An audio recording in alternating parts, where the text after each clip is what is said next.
Hey there. So, have you ever heard the word research and thought it sounded, well, a little intimidating, like something only people in white lab coats do? It really doesn't have to be. Today, we're going to pull back the curtain and break down what research is all about from start to finish. Ready? Let's get into it. Okay, so let's start with a big one.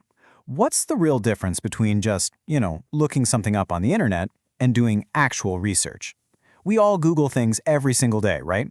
But that's not quite the same thing, and understanding that difference is absolutely key. It's what separates just repeating information from creating something brand new. So, what is research, really? Well, at its core, it's a systematic process. It's not just about collecting a bunch of facts that are already out there.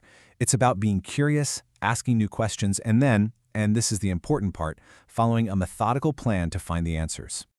And the whole goal of doing real research is to actually push things forward. You might be generating totally new knowledge that no one knew before. Or maybe you're trying to solve a real-world problem, something that affects our society or a specific industry. It could even be about finding a better, more efficient way to do something we already do. But the common thread through all of this, it's about making decisions based on solid proof, on real evidence, not just a gut feeling. Okay, check out this table because it lays it out perfectly. True research has a clear objective: to create something new or solve a problem. It follows a structured, data-driven path, and the outcome, it's a new insight, a new discovery. So, just summarizing information you found in a few books, that's not research. It's an important skill for sure, but it doesn't create new knowledge. Research is all about adding a new piece to the giant puzzle of what we know.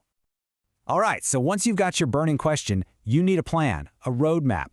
Think of it like you're trying to create the perfect recipe. You can't just wing it and hope for the best. You have to design your experiment carefully to get a result you can actually trust.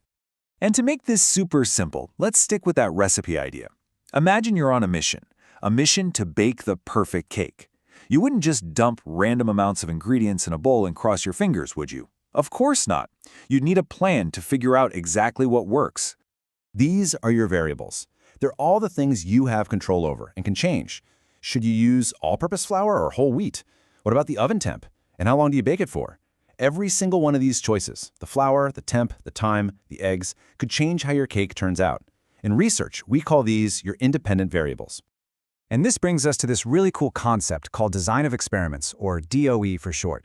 It's basically a formal, systematic way to plan your experiments so you can see exactly how your ingredients, your factors, affect the final cake, your outcome. And the best part? The whole point is to do it efficiently, to get the most information you can without, baking 1,000 cakes. Now, within DOE, you've got options. You could do what's called a full factorial design.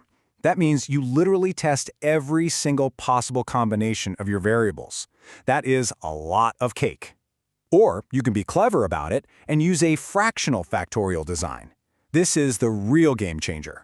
You strategically test just a small, smart fraction of those combinations. It's a way to save a ton of time and resources and still get most of the insights you need. Okay, so as you're building your research, you're standing on the shoulders of giants. You're using the work of others. And that brings us to a golden rule, an absolute must. We have to talk about integrity, and that means avoiding plagiarism at all costs. So what is it exactly? Plagiarism is pretty straightforward. It's taking someone else's word, their data, or even their ideas, and presenting them as your own without giving them credit. It's basically intellectual theft, and it's one of the biggest no-nos in the academic and scientific worlds because it completely breaks the trust that all research is built on. Now, this is a super important point that trips a lot of people up. You've probably heard of software that gives you a similarity score. That score is just a technical thing. It's a number that shows how much of your text matches text in other sources. Plagiarism, on the other hand, is the unethical act of not giving credit. Get this, you could have a high similarity score because you used a lot of quotes that you cited correctly, and that's totally fine. But you could also steal someone's core idea, rewrite it in your own words, get a 0% similarity score, and that is still 100% plagiarism. So how do you make sure you never do it? It's actually pretty simple. 1. Cite everything. Any fact, idea, or quote that didn't come from your own brain needs a citation. 2. Learn how to paraphrase the right way. That means putting the idea into your own words and sentence structure, but still giving credit to the original source. And 3. Before you submit anything, run your work through an originality checking tool. It's like a final safety net. Okay, fast forward. You've done your experiment, You've collected your data, and you've been super careful about academic integrity. Now for the really fun part, sharing what you discovered. And the best way to make an impact is to tell a story with your data. And to do that, you need visuals. So why bother with charts and graphs? Well, it's simple. Clear data leads to clear conclusions. Our brains are just wired to understand pictures way faster than a giant spreadsheet full of numbers.